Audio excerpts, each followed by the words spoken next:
Welcome to Observations, an open conversation about women's health. This is a space where physicians, patients, and other experts can sit down and have honest, evidence-based dialogue that cuts through the media bias and brings clarity back to maternal care and how we can care for both patients, mother and preborn child. With each episode, we will have real stories, real science, but also real questions about women's health today. From clinical insights to lived experiences, to aligned perspectives, and yes, also respectful disagreements. This is our goal, to bridge the gap between physician and patient, to empower informed decision-making, and bring back and elevate compassionate, fact-driven care. Now, a quick note before we dive in. Not every guest on the podcast is going to represent the views or positions of AppLog, but we believe that having open and honest conversations are going to make us better. So, grab your coffee, settle in, and let's get into today's observation. Hello, I'm your host for today, Dr. Christina Francis, the CEO of AppLog, the American Association of Pro-Life OBGYNs. I'm so excited to have with us today my dear friend, Dr. Jill Simons. Jill is a board-certified pediatrician and also the executive director of the American College of Pediatricians. And she's joining us for this week's episode of Observations, which we're filming here at the 2026 MBEC. So Jill, thanks so much for joining us. Thank you for having me, Christina. Absolutely. MBEC is just always a special thing, place where we can come home and see old friends. So it's my privilege to be here. Yeah, so happy to have you here and just a wonderful, encouraging time here at the conference.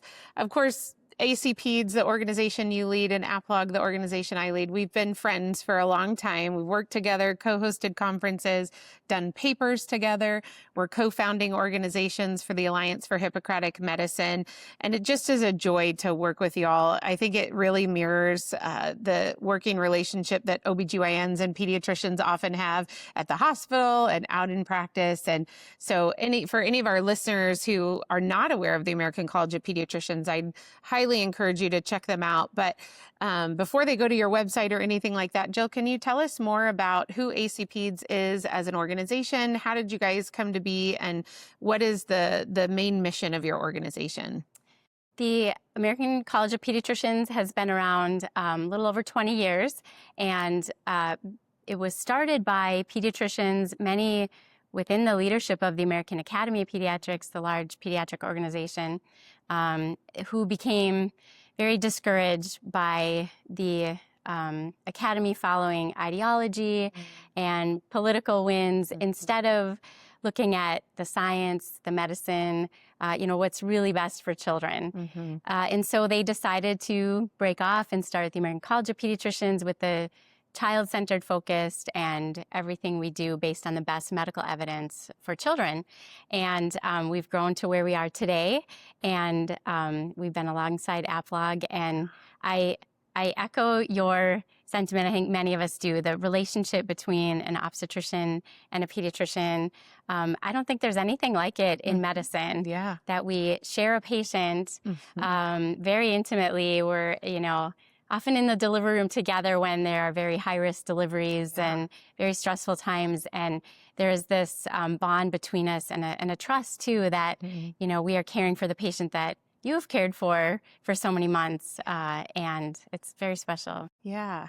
Jill, I hadn't planned to ask you about this, but you saying that just made me think, we talk about handoffs in medicine all the time, right? As you're changing over or handing off a patient from one physician to another.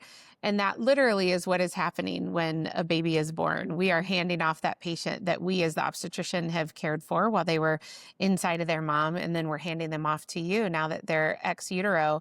And I just think that really emphasizes the humanity and the importance of that patient, that preborn patient for us, and then your new patient Because oftentimes when, like you said, we're in a high-risk delivery, I'll have a pediatrician ask me all kinds of questions about what happened to mom during her pregnancy. And if that baby wasn't impacted or a patient in any way, none of that would matter.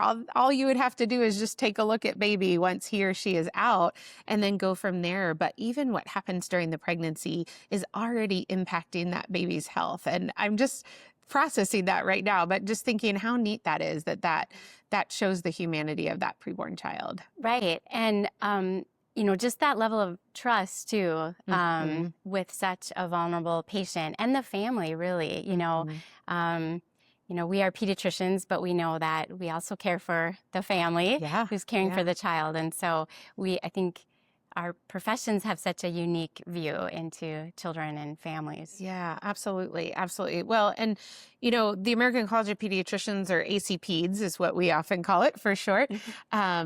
You guys really started for many of the same reasons that APLOG started. Is we started to see really detrimental changes in what was considered our main medical professional association, and then recognize that we need to form a separate entity to really maintain the integrity of our profession, to maintain our commitment to those Hippocratic principles that we all should hold to as physicians. And you all certainly have been you are a very pro-life, pro-family, pro-child organization. And so you stand with us on a lot of pro-life initiatives.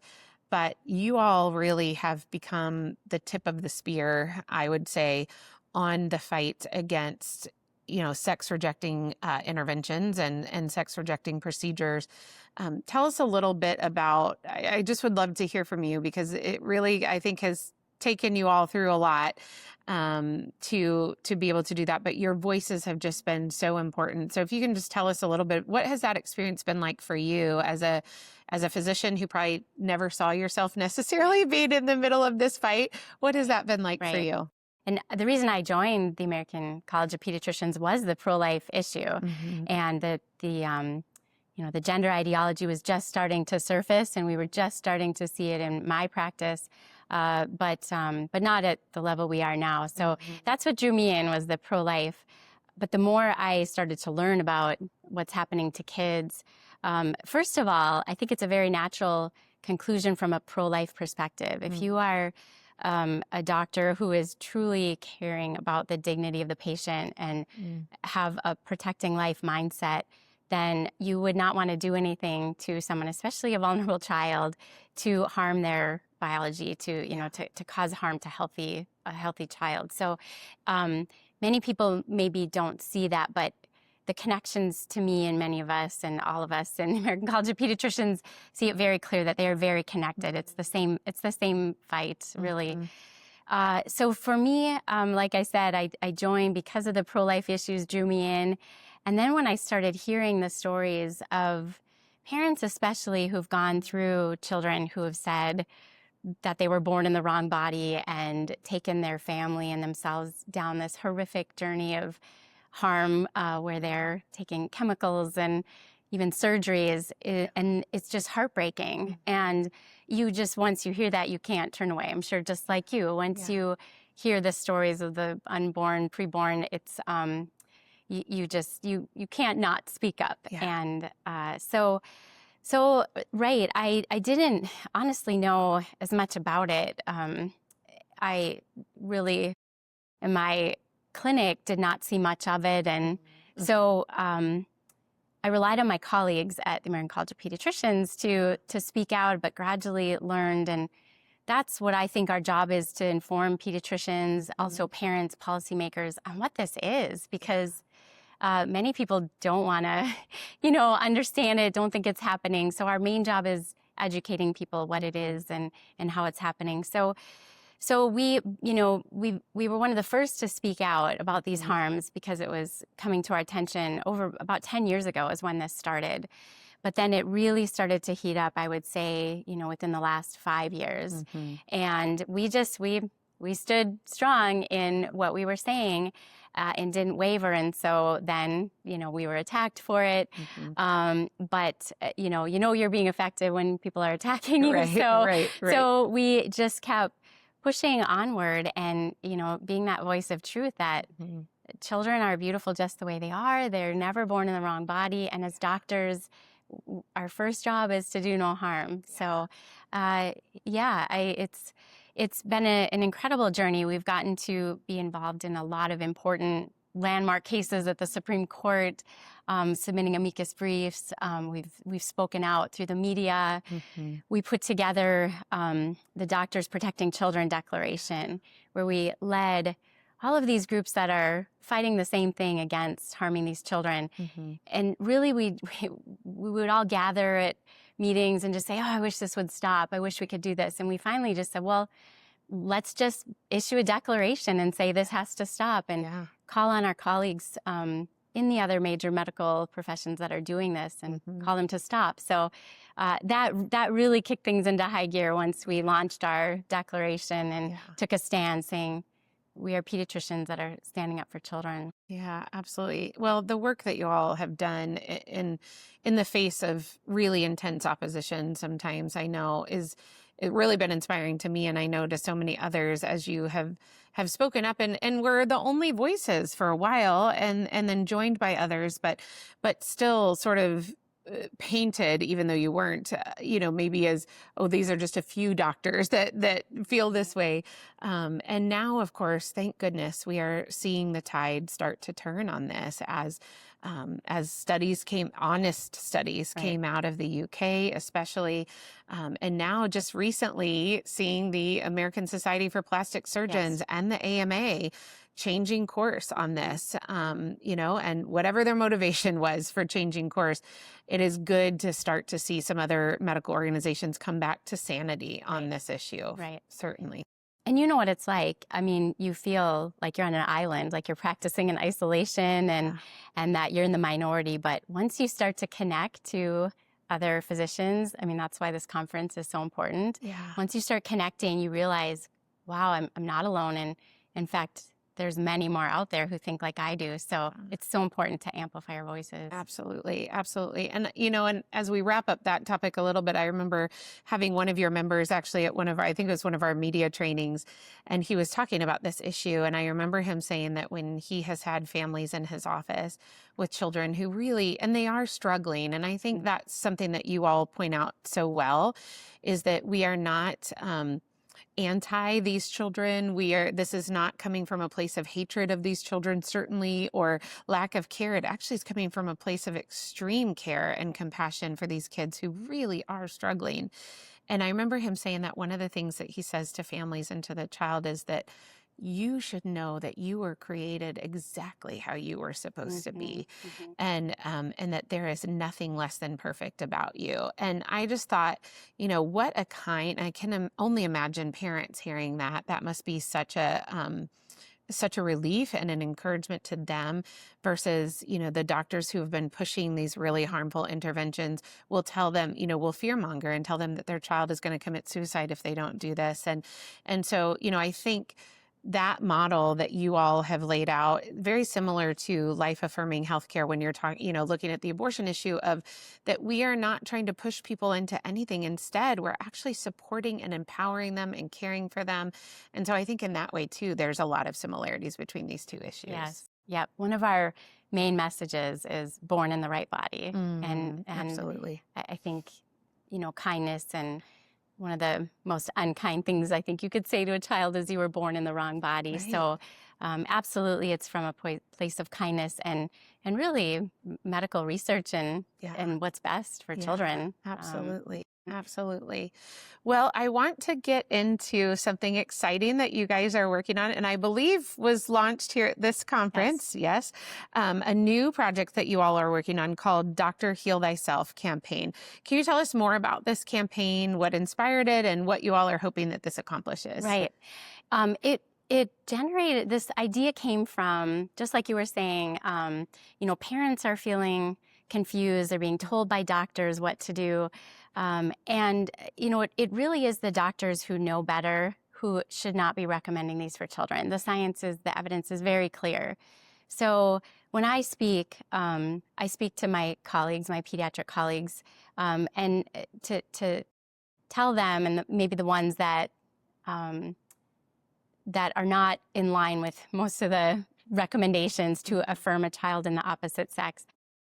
So, Jill, can you tell us more about your new campaign called Doctor Heal Thyself? I know it was launched here at this conference, but tell us more about it and what you hope the ultimate outcome of it will be. Right. Well, we are so excited to reach out to our fellow pediatricians, and all physicians and healthcare providers actually can join us. The idea came from that many doctors, I believe, we all believe that many doctors agree with us that you shouldn't be doing these drastic things to children. They just either don't know that other doctors exist that believe this, they don't know about us, or maybe they just don't have enough information. So the campaign was launched to generate more membership and get the word out. The other thing, though, is it's really taking a look at our profession to look, to heal our profession, to take it back from those that are trying to do harm and not what we went into medicine for. So it came from that. And it also came from, what is the most effective way to end these harms that are happening to children? The most effective way is if doctors just stop doing this. Right. I mean, there are court cases, there's legislation, and that will get at it also. But the fastest way is if doctors simply stop prescribing these medications, these chemicals and hormones, or if they stop doing the surgeries, and that can stop today. So, we call it Dr. Heal Thyself because it's really healing our profession, healing the doctors. And we hope that we can reach some physicians that are maybe on our side but too afraid to speak out or don't know what to say. We're here to help you and join us and be supported. Absolutely. Well, I think it's so important, as you said. I mean, so many doctors do feel alone, or they just sort of hear this cultural chatter, I think, that's going on around them, and they may be afraid to speak up or not know exactly what to say. But you're right. No matter what is happening in the culture, ultimately that shouldn't be impacting our profession. And we should be the gatekeepers. And I remember hearing a young teenage girl who had been started down this path of gender transition with really very minimal counseling. She, like many children in this situation, had some mental health issues that were not properly addressed, and then just got started on this path. And her story was so heartbreaking. And I went up to her afterwards and I just said, I feel like I need to apologize to you on behalf of my profession, because the doctor should have never done this. Even if a therapist was recommending it or anyone else, the doctors should have been the ones to say, this is not okay. These interventions are harmful and we're not going to do that. And so I think this is so neat what you all are doing to help empower doctors to know that you can speak up about this, why they should speak up, and maybe how to navigate those waters if they feel like they need to. Right, exactly. And that's exactly right. We're professionals. We're intelligent. We went to a lot of school. We understand biology. And so we should be the ones to speak out, to protect these patients. So if not us, then who? Right. So. Absolutely. Absolutely. Well, and we know that the acceptance of this gender ideology, the widespread acceptance that it had, at least for a time, would have never happened had medical professionals, physicians, medical associations not endorsed it. If at the beginning they would have said, this is ridiculous, there's no evidence to support doing any of this, it would have never taken off like it did. And so, I do think that we sort of collective as a profession, we were a huge part of this damage that was done. And so we need to be a huge part of reversing that damage then as well. Yeah. What are you see, as you have conversations with other pediatricians, other, anyone sort of involved in this space, are you starting to see a little bit more willingness to say either, I never really felt totally comfortable with it, or now I feel okay speaking out against this? Are you starting to at least hear that, even if they're not doing it publicly, at least hearing it in private conversations? Yes, a little bit. And I suspect it will become more and more. I think we'll reach a tipping point when there's enough doctors that are coming off the sidelines and speaking out. I would say, it's hard. It used to be that physicians, maybe like myself, hadn't really heard about this or didn't really know much about it. We trusted our colleagues in endocrinology and everything else to be doing the right thing. But it's hard now to have that excuse that doctors just don't know enough about it because it's reached, the mainstream culture. So then it is all about just having conversations with doctors, and you spend just a few minutes talking with them. And I would say most of them who were on board with doing all this to children thought they were doing the compassionate thing, but not really thinking it through. And so if they can have a conversation with one of us and, starting at a place of we both want what's best for this child, and let's look at what the evidence shows, and let's think about this and what we're doing. So our goal is to just have these rational conversations and do like we do best in medicine, or what we're supposed to do, right? And have discourse and discuss the science. So slowly we will be awakening our profession and having enough people saying, no, we're not going to do this anymore. Yeah. Absolutely. Well, very excited about this new campaign, and excited that we could partner with you in being a place where you could get that launched. If anyone who's listening or watching this podcast would like to get involved with the campaign, how would they go about doing that? They can go to our website. It's acpeds.org, and there will be a lot of information about how you can either join. We'd love to have you join. And like I mentioned, pediatricians, but also any physician who cares for children, and even parents, educators, grandparents, anyone who wants to support what we're doing. We welcome them. And there's also a lot of other information about what we're doing to just learn more. So. Wonderful, wonderful. Well, I think, this is something that many families are going to want, not just to know that they can safely take their child to a pediatrician without worrying that if their child makes even the slightest remark about maybe being unhappy about something about their body or whatever, that they're going to be steered. I know for many friends of mine who have children, that's a legitimate fear for them if they take their child to the pediatrician, not wanting to, even as their child gets into the teenage years, not wanting to leave the exam room because who knows what's going to be said. And so I think for so many parents, it's got to be so reassuring to know that there are pediatricians out there who care deeply for their children and who are not going to be pushing ideology on their children. And this breaks my heart as a pediatrician. I mean, to have parents afraid to come to the pediatrician absolutely breaks my heart, and which is, again, why we have to heal our profession, regain that trust. We do a small amount of physician referrals if people are looking for a pediatrician that is going to protect their child's biological integrity and respect the family. So amazing. Well, we're so thankful to know that there are pediatricians out there that are working to do that. I just want to wrap up our time with sort of coming back. So this podcast now we changed the name. It's called Observations, Open Conversations on Women's Health. And of course, as a pediatrician, you also are caring for young women and girls, even from the very earliest stages of life. And of course, as we talked earlier, prenatal care impacts childhood outcomes and as well. So what would you say are the strengths of life-affirming healthcare for all of our patients? So not only, of course, as we're taking care of moms while they're pregnant and making sure that they're making good, healthy choices for their babies, but then even beyond, I think life-affirming healthcare extends well beyond the abortion issue. To me, it's ensuring that we're recommending what's best for our patients. What does that look like for you as a pediatrician? Yeah. I mean, Christina, this is so key that as doctors, we practice life-affirming medicine. I mean, that is our job to protect life.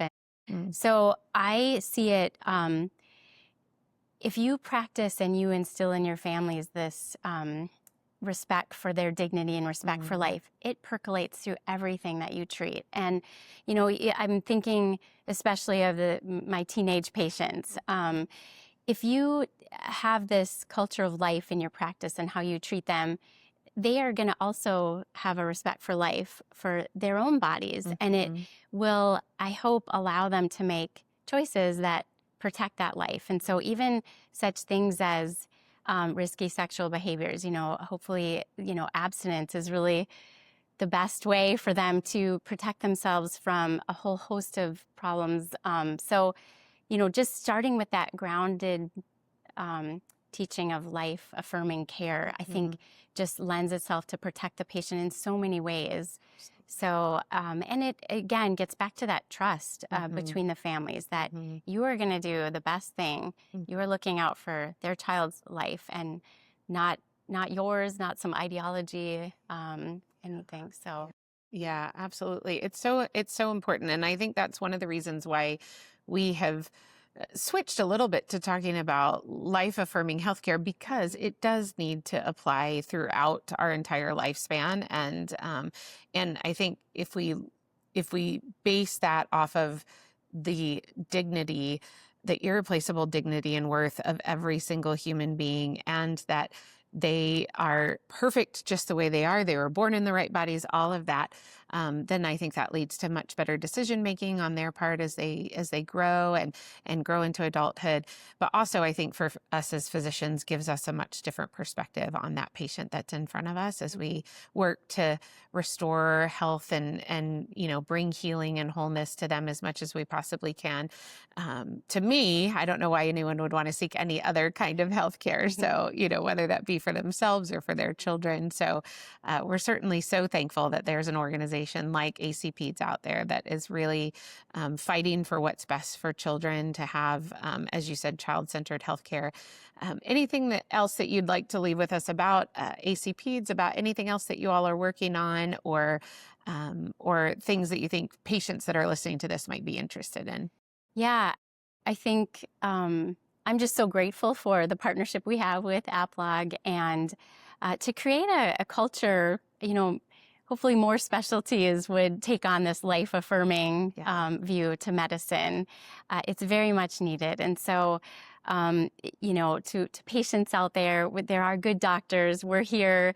We would love to care for your children, your families, and for people to not give up hope in our profession. And we will heal this. That's right. That's right. Absolutely. Well, Jill, thank you so much for joining us today. Thank you to ACPeds for your ongoing partnership with APLOG. We look forward to many more collaborations in the future. And we will make sure that we put your website and a link to the campaign in particular in our show notes today. So thank you so much for joining us on Observations. Thank you. My pleasure. Absolutely. And thank you to all of you for watching today. We'll be back here next week. We hope that you enjoyed today's episode of Observations and that it broadened your perspective on women's health and how we can care for both patients, mother, and preborn child.